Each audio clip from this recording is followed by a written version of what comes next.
After finishing Red Dead Redemption 2, I was in depression for more than 2 months.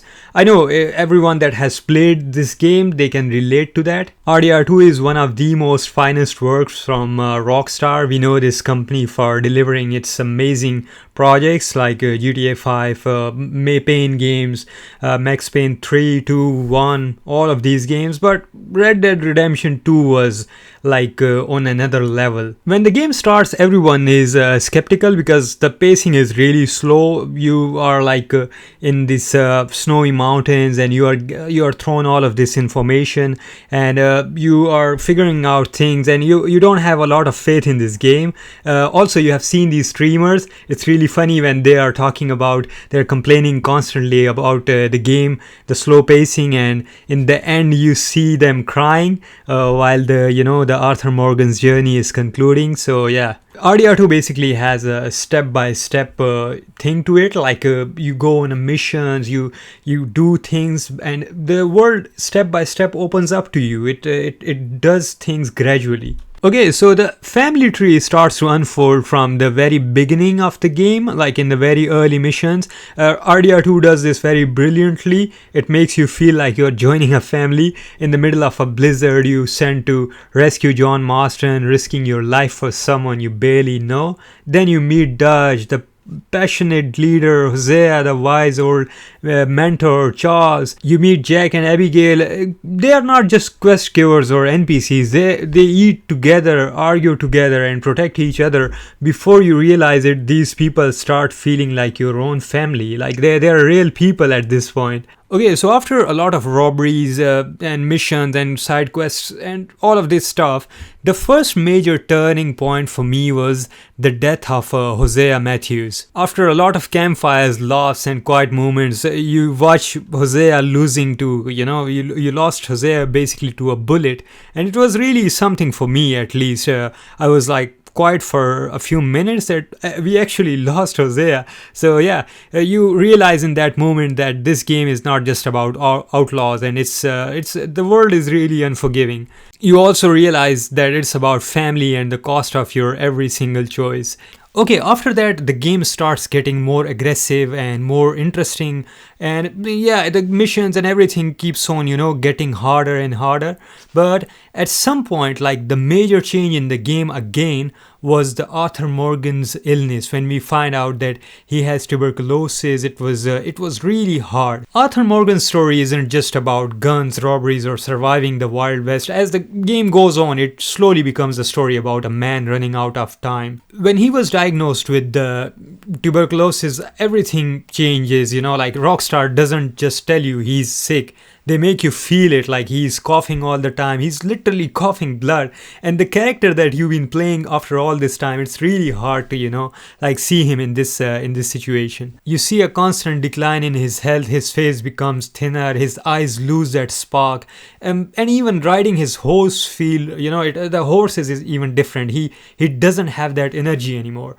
The game doesn't suddenly, speed towards the ending. Instead, it slows down, like forcing you to spend more time with Arthur's thoughts and all the things that he's been going through in this difficult time. In his last times, one of the most powerful things that Rockstar put in this game that I've never seen in any other game, that was the dreams of Arthur Morgan. I mean, they are amazing. They are very powerful. They have a really strong message and really strong presence in the game. You have these scenes from the beginning, but in the early game you don't think much about those scenes. But after his illness, every time Arthur lies down to sleep or sits alone watching a sunrise or sunset, it feels like he's reflecting on his life. It's almost as if he knows his journey is coming to an end.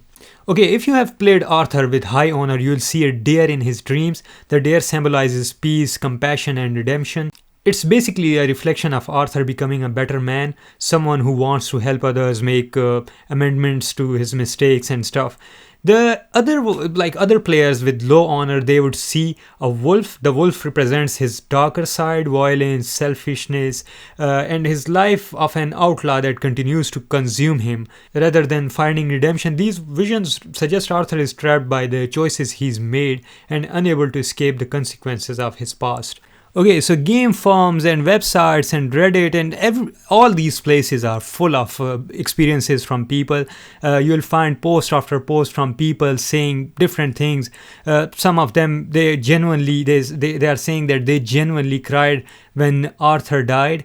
Some of the player, they are claiming that they are playing the game for third time and stuff. And there is a lot of community that is like active with all of their feedback and their appreciation for the game. What I found even more interesting was that many players said that they couldn't continue playing after chapter 6. Like one user said that they couldn't even play the epilogue for 2 days afterwards when they finished the game. So people are really invested. The activity on the forums and the Quora and Reddit and all of these places is just insane, and it's really interesting. Okay, let's talk about Rockstar's legacy and what it could mean for GTA 6.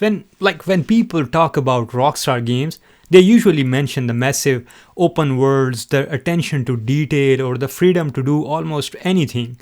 But after playing Red Dead Redemption 2, I think Rockstar's greatest strength isn't building worlds, it's building people. The Wonderland gang doesn't just feel like a group of NPCs or dozens of hours, they become a family. You celebrate with them around the campfire, listen to their problems, their conversations, watch their relationships grow and fall apart, and slowly see that family crumble from the inside.